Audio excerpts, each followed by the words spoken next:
Assalamualaikum warahmatullahi wabarakatuh.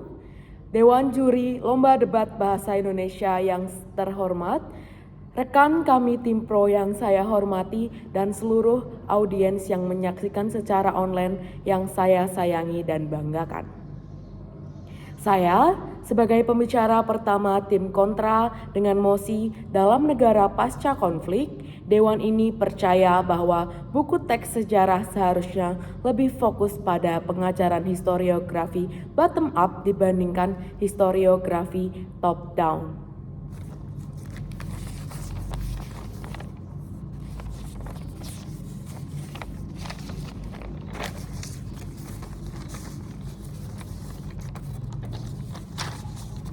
Saya akan memulai debat pada hitungan 3, 2, 1. Pernyataan yang disampaikan oleh rekan berpikir kami tim pro sungguh merupakan argumen yang memiliki kelemahan yang mendasar. Sesuai yang rekan kami tim pro sampaikan bahwa negara yang mengalami kondisi pasca konflik pasti masyarakat atau orang yang terlibat mengalami kondisi yang kurang stabil, masih dipenuhi amarah dan belum sepenuhnya bisa menerima kondisi yang pernah terjadi. Tapi, apakah menerapkan buku teks sejarah dengan metode pengajaran historiografi bottom up merupakan solusi yang tepat? Menurut kami tidak, Dewan Juri yang terhormat. Dalam negara pasca konflik, kondisi yang ada pada negara tersebut masih belum stabil. Kondisi masyarakat yang masih belum stabil, rasa dendam masih sangat kuat dan kondisi pemerintahan yang masih lemah. Justru menerapkan pengajaran historiografi bottom up akan membuka luka lama bagi korban dan dengan dendam yang masih memuncak akan membuat konflik sosial yang berkepanjangan. Generasi muda yang dididik melalui pengajaran historiografi bottom up pula akan mengalami rasa yang sama dengan korban atau masyarakat yang ada pada buku teks sejarah, akan muncul dendam yang sama dan kebencian yang sama, lalu kebencian tersebut akan berlanjut dan mengakar sehingga diplomasi dan kedamaian tidak akan tercapai.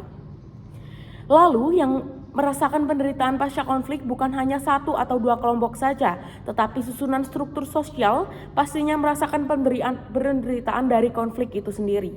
Sehingga yang perlu kita lakukan sekarang bukan menerapkan buku teks pembelajaran bottom up. Akibatnya siswa akan membenci kelompok lain, pengalaman individu yang berbeda-beda justru akan membuat bias pada buku teks pelajarannya. Materi sejarah justru akan lebih sulit diserap oleh generasi yang akan mendatang. Kami akan menetapkan batasan bahwa kami akan lebih berfokus pada buku teks ajaran sudah seharusnya menggunakan pengajaran historiografi top down dan tidak meluas pada isu sejarah secara umum. Saya akan menyampaikan dua argumen utama. Argumen yang pertama yaitu penggunaan bahan ajar top down justru akan fokus pada pemulihan kondisi korban pasca konflik dan negara pasca konflik dengan kondisi rentan memerlukan bahan ajar yang fokus dalam mempersatukan bangsanya.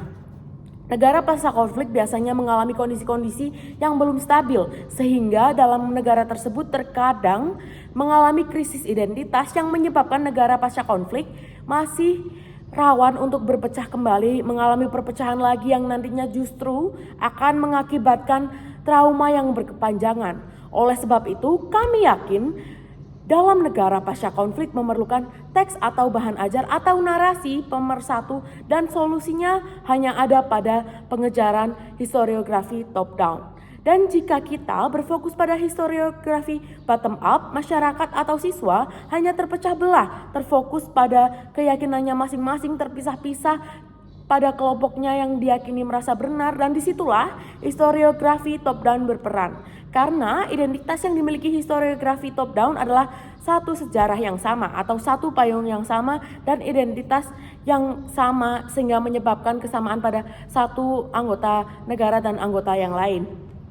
Kita misalkan pada negara pasca perang saudara yang memiliki banyak kelompok, mereka pasti akan lebih berfokus untuk siapa yang lebih andil dalam buku sejarah. Dan jika satu kelompok tidak terima pada penyampaian yang ada dalam buku sejarah atau penyampaian yang kurang dalam buku sejarah, justru akan mengakibatkan perpecahan dan tidak terciptanya keadilan. Oleh karena itu, buku teks sejarah yang lebih berfokus pada pengajaran historiografi top down merupakan kunci dan solusi dari kedamaian dan persatuan yang berkelanjutan. Argumen saya yang kedua yaitu narasi dengan historiografi top down lebih mudah untuk diajarkan dan diserap oleh generasi yang mendatang. Historiografi top down, cara pengajarannya tidak terlalu kompleks dan berfokus untuk menjaga kedamaian. Dengan historiografi bottom up yang eksekusinya lebih kompleks dan memuat banyak tokoh, banyak kelompok, akan lebih sulit diajarkan untuk siswa dan siswa akan mengalami kesulitan dan pengalaman yang kurang menyenangkan dalam belajar. Historiografi top down lebih mudah diajarkan bagi pengajar karena mudah dipelajari dan tokohnya yang terlibat lebih sedikit dan lebih mudah diuraikan daripada historiografi bottom up. Dan pada historiografi top down berfokus pada satu payung yang sama. Hal tersebut membuat siswa dan pengajar lebih mudah menerima bahan ajar yang diberikan karena pelajaran yang tidak terlalu kompleks, tokoh yang berfokus pada satu hal, tokoh yang tidak terlalu melibatkan banyak kelompok, dan contohnya pada sebuah kelas yang memuat siswa dan guru dengan kondisi pasca konflik membuat siswa lebih sulit menerima bahan ajar. Hal tersebut yang membuat siswa harus diajarkan dengan historiografi bottom up yang kompleks, tokohnya banyak, sejarahnya rumit, justru akan membuat siswa jenuh dan tidak tertarik pada pembelajaran sejarah. Dan pada gurunya, guru yang mengajarkan pun harus jauh lebih kritis dan paham atas pengajaran bottom up. Jika kita tidak, pengajaran akan lebih sulit untuk diterima. Dengan permasalahan yang kompleks dan latar belakang kelompok yang berbeda-beda akan membuat siswa justru bingung dan sangat memungkinkan bagi siswa untuk tidak menyukai mata pelajaran tersebut. Jadi menurut kami, narasi historiografi top down akan lebih mudah diserap dan diajarkan ke siswa pada negara pasca konflik. Berdasarkan argumen-argumen yang telah kami sampaikan, saya yakin bahwa pengajaran sejarah di negara pasca konflik harus berfokus dalam perdamaian, persatuan, dan demi masa depan yang cerah dan berkelanjutan, maka harus diterapkan pengajaran sejarah dengan historiografi top down. Terima kasih.